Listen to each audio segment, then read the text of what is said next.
Radio Publique Africaine.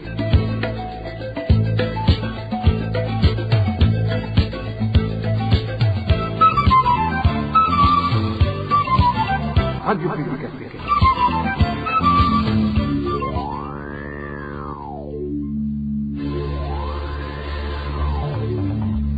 C'est le moment de suivre le journal parlé en français. À la présentation, Josiane Mouzaneza. Au sommaire de cette édition, un complot serait en cours de préparation pour maintenir une employée de la mairie de Bujumbura en prison. Détenue depuis plus de 2 ans, l'astuce trouvée serait de lui imposer des amendes colossales, et ce, en violation de la loi. Les mauvaises conditions dont font face les élèves qui fréquentent les écoles à régime d'internat seraient à l'origine de leur mauvais rendement. En effet, bon nombre de ces écoles ne disposent pas d'assez de matelas, sans parler de la nourriture qui leur parvient à compte-gouttes. Dans ce journal, nous vous emmènerons également en Tanzanie pour vous parler des persécutions dont les Burundais réfugiés continuent à subir.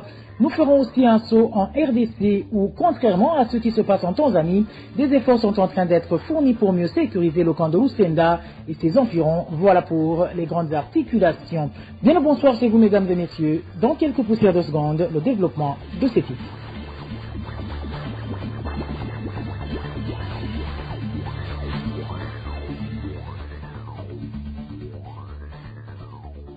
Rebonsoir. Débutons notre journal par la page politique où le chef de l'État burundais ne se soucie ni de la protection de la population, ni de l'éradication de l'impunité lorsqu'on analyse ses discours et les faits sur terrain. Dans une partie de son récent discours lors de la croisade de prière, Évariste Ndayishimiye semblait même prôner la criminalité. Émile Niwasomba. Évariste Ndayishimiye semblait préparer l'opinion sur des crimes qui peuvent survenir dans l'avenir.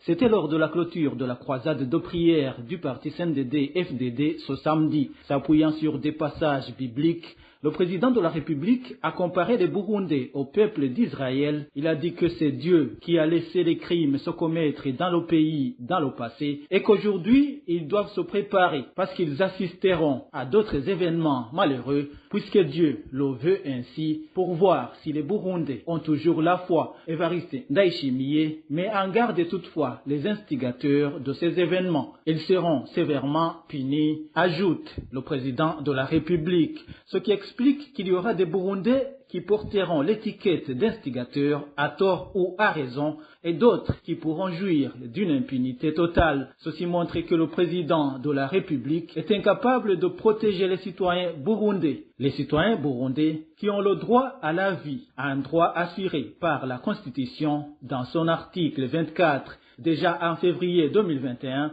Évariste Ndayishimiye avait mis en garde les autorités, les exhortant à ne plus commettre des crimes de sang, des paroles qui n'ont rien donné, puisque depuis son accession au pouvoir en juin 2020, des centaines de Burundais ont été assassinés. La RPA a pu répertorier plus de 350 personnes tuées. Au cours de l'année 2021 seulement, les auteurs de la plupart de ces assassinats étant des agents de l'État. Dans cette croisade de prière du parti présidentiel, Évariste Ndayishimiye a également dit que le Burundi regorgeait de ressources naturelles, des ressources naturelles qui n'empêchent pas que le pays reste parmi les plus pauvres du monde. Ceux qui sont accusés de détournement étant parmi ses meilleurs collaborateurs, en témoignent les correspondances qui circulent ces derniers jours sur les réseaux sociaux, des correspondances qui évoquent un bras de fer entre la Banque de la République du Burundi et la Banque Obu. Certains des collaborateurs du président de la République y sont cités et sont considérés comme des présumés auteurs de malversations économiques. À part des mensonges proférés au cours de ces croisades de prière du parti CNDD-FDD, certains citoyens y sont conduits de force, ce qui montre que le président de la République, Évariste Ndayishimiye, viole également la laïcité de l'État burundais, la laïcité qui est pourtant prévue par la Constitution. Émile Niwasomba, et justement à ce propos, le message plein de conseils au parti au pouvoir lancé par l'archevêque de Gitega, Monseigneur Simon Hamana, a été très rapidement parasité par les propos du numéro 1 burundais, le chef de l'État qui a profité de la tribune qu'était la croisade pour atteindre des fins politiques. Analyse du chercheur politologue Yves Stéphane qui explique que le discours guerrier et économique du président de la République, Évariste Ndayishimiye, samedi dernier, est contraire à l'appel de la non-violence et à l'inclusion lancé par le prélat. Suivez le politologue Yves Stéphane. Il leur dit que j'espère que 2022 sera une année avec moins de violence, avec plus d'inclusion. Alors, et c'est justement dans ce cas que je pense le message de Monseigneur Simon, qui pour moi porte un message non seulement de paix, mais aussi de réconciliation. Et pour qu'il y ait la paix, il faut qu'il y ait de la justice aussi. L'exhortation qui a été faite, non seulement au président de la République, aux membres du gouvernement, mais à tous qui ont pu aller pendant ces jours, et aussi à tous les Burundais, c'est savoir que, écoute, il ne peut pas avoir la paix sans la justice. Tout comme il ne peut pas avoir la vérité sans l'amour. Sur ces deux messages, il est important que chaque membre du gouvernement puisse l'entendre, qu'il y ait vraiment cette base qui permet de revenir aux accords d'Arusha, dans le plein sens des accords d'Arusha, et qu'il est important qu'on prenne pas seulement une partie du message, mais tout le message, qui est un message de paix, mais aussi de justice, un message de vérité, mais aussi d'amour. À court terme, c'est déjà d'apaiser les relations, et à long terme, ce qu'on voit pas encore, malheureusement avec le discours qui est plus un discours guerrier, avec ce que j'ai pu entendre sur le plan économique, où on menace, j'allais dire, tous les entrepreneurs économiques qui ne vont pas réinvestir, ou un certain nombre on redivise, ça pas con que c'est pas une bonne chose, c'est pas un bon signal qui est envoyé de la part des membres du gouvernement et même du président. Juste après ces messages qui viennent apaiser un certain nombre de choses. Or, quand on commence surtout pour les agents économiques qui jusque-là ne rentraient pas dans les attaques du président ou du parti au pouvoir, le fait de commencer à mettre aussi les agents économiques, de chercher un certain patriotisme économique, ce que la plupart des investisseurs et puis des agents économiques burundais le font déjà, de l'accuser qu'ils prennent des bénéfices pour aller investir à l'extérieur, c'est pas pour arranger toute la situation. Donc, pour faire simple et que bref, le discours qui a été entendu, pour moi, ne rejoint pas le message, l'exhortation, fait quelques jours plus tôt par Monseigneur Simon. Donc, c'est ce qu'on a remarqué, que le message, l'exhortation de l'évêque a été parasité à des fins politiques par le message du numéro 1 au pouvoir. Le politologue Yves Stéphane explique également que le président de la République simplement veut faire d'une pierre deux coups en attirant en même temps le soutien du clergé d'une part et des membres de son parti CNDD-FDD d'autre part. Suivons encore une fois le politologue Yves Stéphane. Il veut se rapprocher du parti au pouvoir comme de l'Église, du clergé, à des fins politiques. Donc ça, je pense, le clergé le sait. Donc maintenant, c'est à chacun de prendre sa responsabilité, à chacun de faire sa mission. L'évêque, sa mission, c'est de prêcher la bonne nouvelle, veiller à ce que tous ces brebis et que tous les Burundais, quelle que soit la confession religieuse, puissent avoir et recevoir un message de paix. Maintenant, pour ce qui est du président, ça c'est un autre agenda que je ne connais pas et que je pense qu'il doit être distinct de ce qui est fait par l'évêque. Mais un conseil reste un conseil, mais déjà il a le mérite, parce que on sait au jour d'aujourd'hui qu'il y a très peu d'opposition, il y a très peu d'alternatives, je pense au Burundi, et le fait qu'il y ait cet effet que doyens qui prennent la parole, c'est aussi pour moi déjà une première chose, c'est marque de courage, c'est aussi une marque de dire écoute finalement, à défaut d'avoir une opposition, il y a l'Église, je pense qu'il y a le clergé qui peut proposer certaines choses. Maintenant, il faudrait qu'il y ait un relais d'information, que ça ne soit pas seulement une tribune par laquelle un certain nombre de personnes viendraient profiter pour parasiter le message qui est en train d'être passé ou qui a été passé. Je pense l'évêque, je ne sais pas s'il était au courant que derrière, le président allait intervenir, allait avoir de tels propos. Je pense qu'il n'aurait pas exhorté. Il pensait que c'était une rencontre religieuse et ce qu'il a fait cette exhortation pour tous les Burundais, notamment pour le président de la République. Arrestation aux allures d'enlèvement d'un des responsables du CNL en commune Kayogoro de la province Makamba dans l'après-midi de ce lundi. Les militants de ce parti alertent pour sa sécurité car, disent-ils, la victime a été embarquée par des gens non encore identifiés vers une destination jusqu'ici inconnue. Plus de détails avec Eloge Divin Remesh.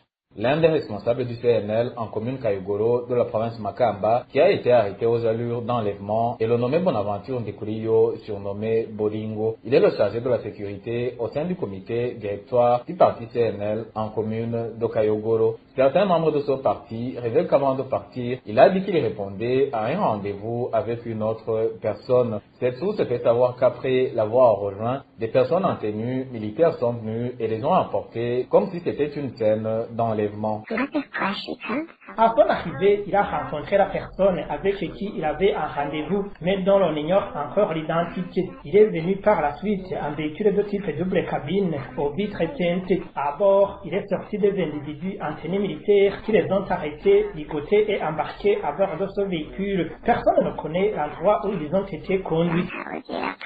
Au moment où Bonaventure Ndekurio et la personne non identifiée ont été arrêtés et acheminés dans un endroit inconnu, certains membres du parti CNL en commune de Kayogoro craignent pour la sécurité de son membre du comité de leur parti. Ils demandent que de telles arrestations aux allures d'enlèvement cessent et que les proches soient informés si le leur est arrêté. Nous sommes attristés par des pratiques qui se font ici dans notre pays. Nous demandons qu'une personne soit arrêtée par des institutions sécuritaires identifiables et que nous soyons informés des lieux de détention de ces victimes d'arrestation. La rédaction de la RPA n'a pas pu joindre Antoine Dairagidje, administrateur de la commune Kayogoro, pour savoir si des enquêtes auraient été amorcées. Merci à toi, Éloge Divin Rémiche. Je vous le disais en titre, un plan visant à maintenir en prison Madame Glorieuse Kamikaze Kalegwa, actuellement à la prison centrale de Mimba, serait déjà en cours. Le non-respect des lois et des amendes colossales dans un procès qui l'oppose à l'association dénommée Femmes Inouari, regroupant les épouses des anciens combattants du mouvement FDD. C'est la carte qu'est en train de jouer la cour d'appel de Bujumbura-Mairie pour maintenir indéfiniment cette femme en prison. Les détails avec Dani Claire, il a trompe. Après l'emprisonnement de Madame Kamikaze Kalegwa Glorieuse, sur plainte de l'association Femmes des épouses des anciens combattants dans le mouvement FDD, le tribunal de grande instance de Mukaza lui a reçu une peine de 6 mois de prison et les dommages intérêts de 21 50 000 francs à verser à l'association Femmes Inouari pour des infractions d'outrage aux autorités et aversion raciale. Selon les informations que nous détenons d'une source à la cour d'appel de Bujumbura-Mairie, l'association Femmes Inouari n'a pas été satisfaite de l'issue du procès et a interjeté appel pour réclamer une grosse somme de dédommagement au moment où cette femme ne cessait de demander pardon car ce dont elle a été accusée n'était autre qu'une blague. La cour d'appel de Bujumbura-Mairie, après délibération, a condamné cette femme à 1 an et demi de prison et une amende de 310 millions à verser à l'association Femmes Inouari et la contrainte par corps. Cela a été décidé par cette cour au moment où les avocats de Madame Glorieuse avaient clairement montré que l'infraction d'outrage ne tenait pas car l'association Femmes Inouari n'est pas une autorité et que la version raciale aussi ne devrait pas être considérée comme telle car ce n'était pas elle qui avait fait fuite le message. Selon notre source à la cour d'appel de Bujumbura-Mairie, malgré les instructions de la Cour suprême après renvoi de l'affaire pour être rejugée par un siège autrement composé, la cour d'appel n'a rien changé au jugement précédent.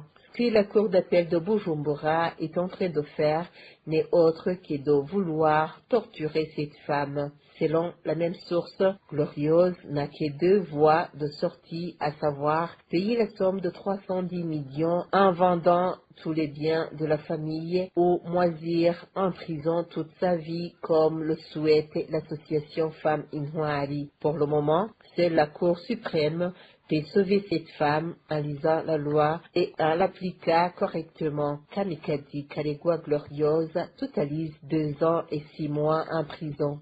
Dani Claire, Ilatkoumva. En parlant toujours d'abus, la population de la colline Mutangaro en commune Rutovu de la province de Bururi se plaint des pratiques dictatoriales du chef de leur circonscription. À part les pots de vin qui demandent, les habitants de cette colline lui reprochent de toujours déverser par terre les marchandises des petits commerçants. Les détails avec Elvis Nyongongue. Selon notre source sur place, Ariel Nyomongere, chef de la commune Mutangana de la commune Rutovu, est accusé par la population de la déconsidérer à l'insiritant. Outre son mépris de la population, elle procède à des distributions méchantes de vivres appartenant à des commerçants. Exemple est donné de la viande jetée à terre par cette responsable mécontente du refus des commerçants de nous fournir gratuitement cette denrée.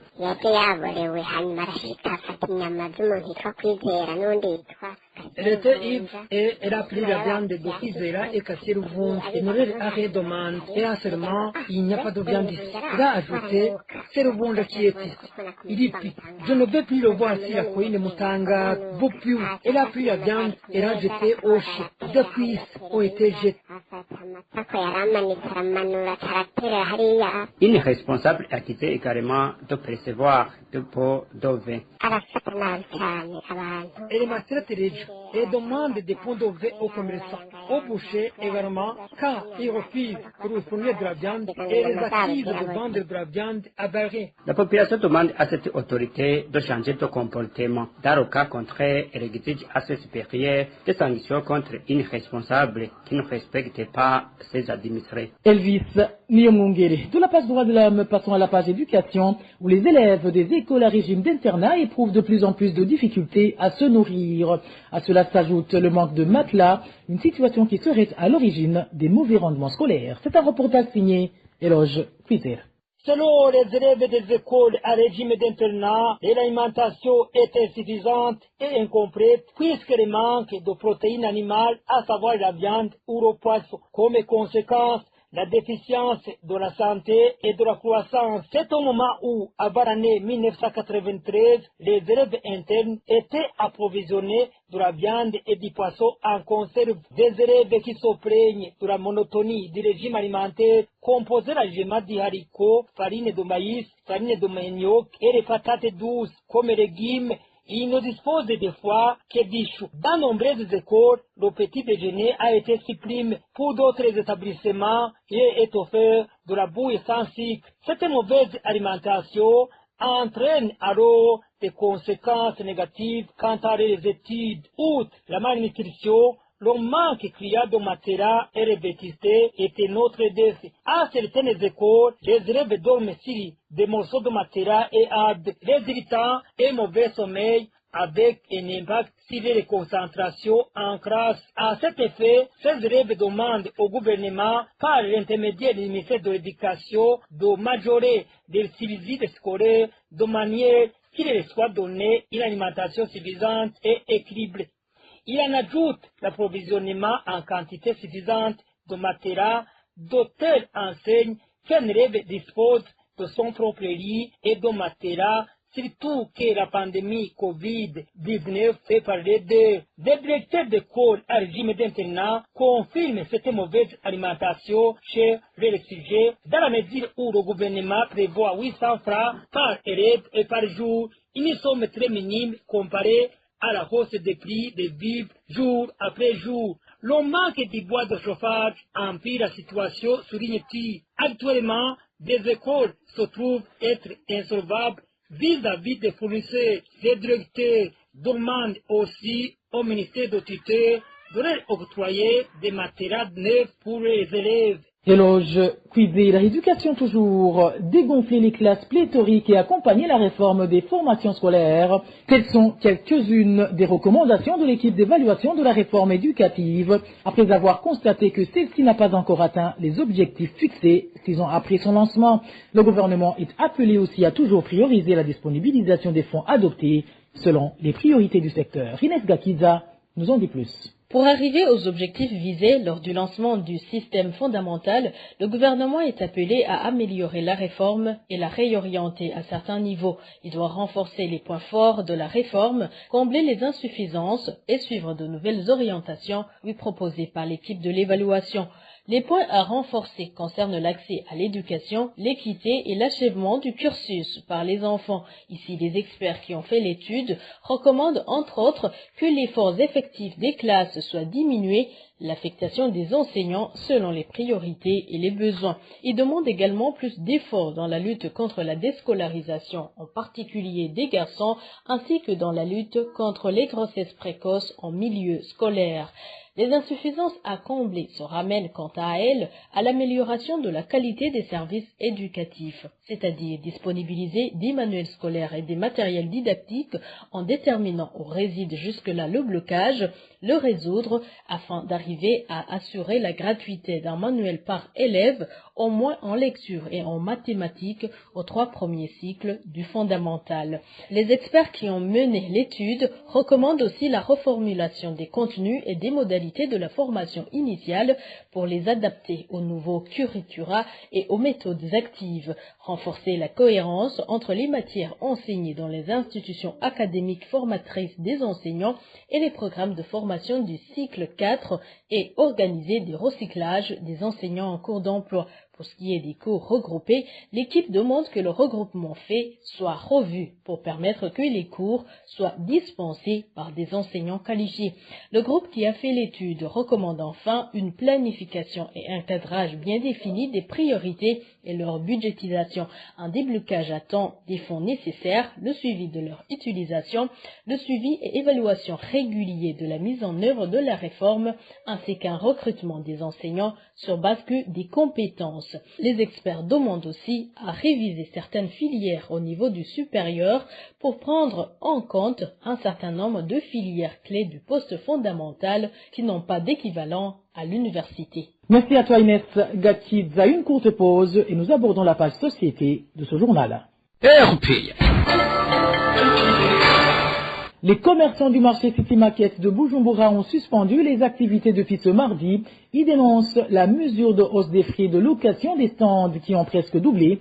Ces commerçants s'indignent aussi de voir que le propriétaire de ce marché leur a interdit de mettre en place leur représentation. Les détails avec Emmanuel Niyongeko. Les frais de location de toutes les échoppes et stands du marché d'Iché-Sion, situé en zone urbaine de Ngagara, ont été revus à la hausse depuis ce mois de janvier. Pour les stands de moins d'1 mètre sur 1 mètre où sont vendus les habits, les frais de location sont passés de 1000 francs à 1500 francs par jour. Et pour certains magasins, les frais de location sont passés de 400 à 700 000, tandis que pour une autre catégorie, ces frais sont passés de 130 000 francs à 180 000. Ces commerçants déplorent que le propriétaire de ce marché, Dino Dosioni Kobiri, est catégoriquement refusé de leur accorder les audiences pour s'entretenir afin de trouver solution à ce problème. Auparavant, les commerçants qui se sont entretenus avec la RPA disaient qu'il y avait un comité de représentants des commerçants qui leur aidait à faire leurs réclamations. Mais, souligne-t-il, aujourd'hui, le propriétaire du marché leur a interdit de se choisir les représentants. Ils disent avoir opté de suspendre les activités pour protester contre cette hausse des frais de location. Pour eux,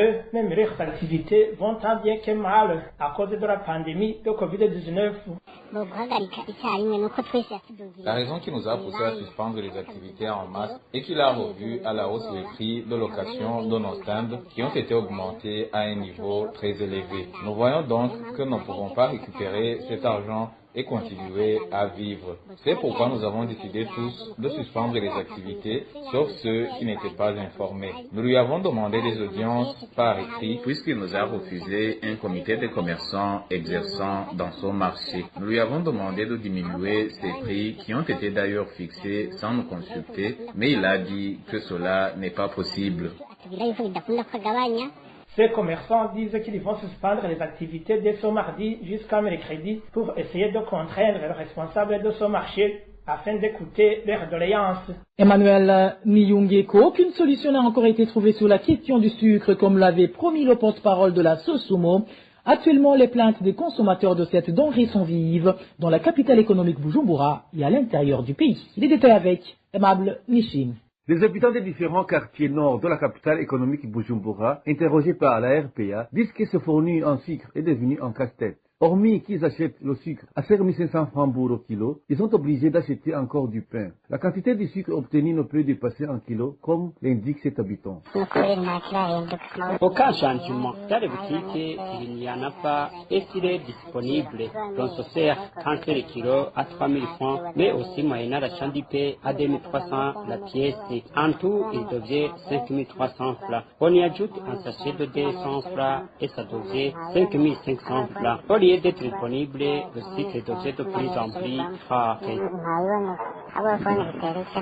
Plus au nord du pays, dans la ville de Muyinga, même scénario. Les habitants ont oublié de prendre la tasse dotée et le sucre se vend en cachette à 6 000 francs burundais le kilo en cas de disponibilité. Les habitants qui interpellent le gouvernement pour considérer cette situation, d'autant plus que les déclarations officielles parlent d'une bonne production au début de cette année. En tant que citoyen, nous demandons au gouvernement de prendre en main la question pour analyser et dénouer le problème. Il est inconcevable d'attendre à ce moment grandir une bonne production alors que la population en manque énormément pour la consommation. Qu'aucun citoyen ne manque de cycle quand il est produit localement. Lundi dernier, Jean-Pierre Nzobandora, porte-parole de la Soussoumon, avait promis à la population que le sucre allait être disponible dès le début de cette semaine sur toute l'étendue du territoire national. À partir de la semaine prochaine, je peux assurer aux consommateurs du sucre que le produit sera disponible dans nos dépôts. Merci à toi, aimable Nishim. Je vous rappelle que vous pouvez retrouver ce journal sur nos différentes plateformes, à savoir sur notre site web, le www.rpia.bi, et sur nos comptes Twitter, Facebook et YouTube. Après la pause, nous irons hors de nos frontières pour parler réfugiés. RPA. Les cultures des champs de maïs de l'extérieur du camp de Nyarugusu en Tanzanie appartenant aux réfugiés burundais ont été arrachées ce lundi, une opération qui succède à celle d'arracher les cultures des champs de l'intérieur du camp au début de ce mois de janvier. Les détails avec Francine Mahoro. Dans la matinée de ce lundi, les Basungusungu chargés de la sécurité et les responsables du camp de Nyarugusu ont découpé les champs de maïs situés à l'extérieur du camp. Il s'agit des champs appartenant aux réfugiés burundais. Ces derniers font savoir qu'ils sont débordés par ces persécutions au moment où les autres réfugiés vivent dans la tranquillité. Nous sommes très indignés, nous sommes déchirés du chagrin. Au moment où je vous parle, les champs de maïs semblent à un désert. On n'y peut rien trouver. Alors, comme nous sommes sous la responsabilité du HCR, qu'il en trouve une solution. Si la situation reste telle qu'elle est, ça serait vraiment désolant. Paradoxalement, l'on persécute uniquement les Burundais. Les Congolais sont paisibles. Leurs champs de bananiers et de maïs n'ont pas été touchés. Les Burundais Basungusungu, lorsque nous leur demandons pourquoi ils s'associent à ceux qui nous persécutent, ils répondent qu'ils n'ont pas de choix, puisqu'il s'agit d'un ordre. Nous sommes désespérés. Pour rappel, les cultures de bananes et colcase avaient été également découpées et arrachées au début de ce mois de janvier. Francine Mahorovi, à ce propos, la communauté de l'Afrique de l'Est et l'Union africaine devraient forcer le gouvernement tanzanien à mettre fin aux persécutions des violations des droits des Burundais réfugiés dans ce pays. Déclaration sortie ce 23 janvier 2022 par l'Association burundaise pour la protection des droits humains et des personnes détenues, APRODH en sigle.